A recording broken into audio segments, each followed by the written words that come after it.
ভালো ভালো প্রোগ্রামগুলো দেখা যাবে, ঠিক কি না? আসলে টিভির কোনো দোষ নাই। টিভিতে যদি ইসলামিক প্রোগ্রাম দেখেন ওটাতে সওয়াব আছে না নাই?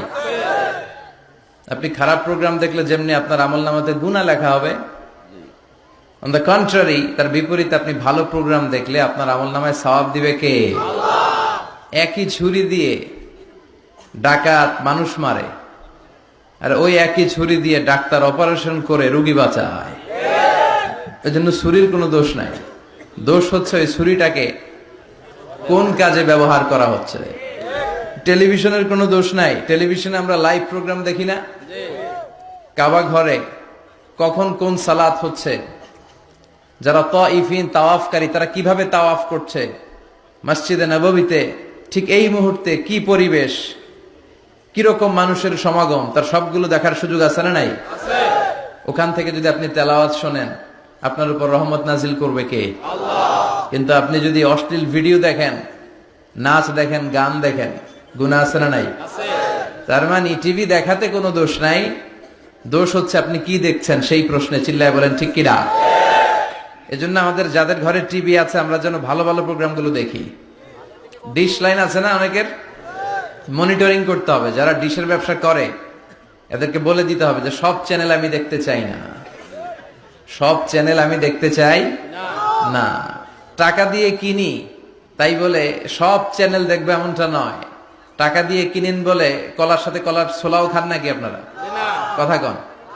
টাকা দিয়ে কিনি বলে বাদামের সাথে বাদামের খোসাও খাই, ওইটা কিন্তু ঠিকই খোসা ফেলে দেয় তারপর বাদামটা খাই, ছোলা ফেলে দেয় তারপর কলাটা খাই। তো টাকা দিয়ে ডিশ কিনি বিদায় সব দেখা যাবে না। ছেলে মেয়েগুলো কোন চ্যানেলগুলো দেখতে পারবে, কোন চ্যানেল দেখা যাবে না, এটা আপনি বেঁধে দিবেন। কারণ আপনার জন্য পুরো ফ্যামিলির প্রত্যেকটা মেম্বার্স কি করছে না করছে সবটা আমানত। আমানতের বাইরে কেউ না। যিনি মসজিদের ইমাম, মসজিদের সব দায় দায়িত্ব তার কাঁধে আমানত। যিনি ঘরের ইমাম, আর রিজালু কাওয়ামুনা আলান নিসা, একটা ঘরের লিডারশিপ দিবে পুরুষেরা, বাবা, ওই বাবার কাঁধে ঘরের প্রত্যেকটা ফ্যামিলি মেম্বার্স হচ্ছে আমানত। এলাকার যিনি চেয়ারম্যান তার পুরো ইউনিয়ন পরিষদ তার কাঁধে আমানত।